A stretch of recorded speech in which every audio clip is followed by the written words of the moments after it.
திருச்சிற்றம்பலம்.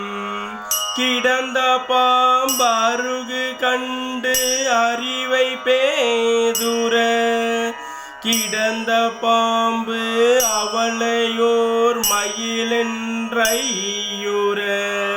கிடந்த பாம்பு அருகு கண்டு அறிவை பேதுர கிடந்த பாம்பு அவளையோர் மயிலென்றையுற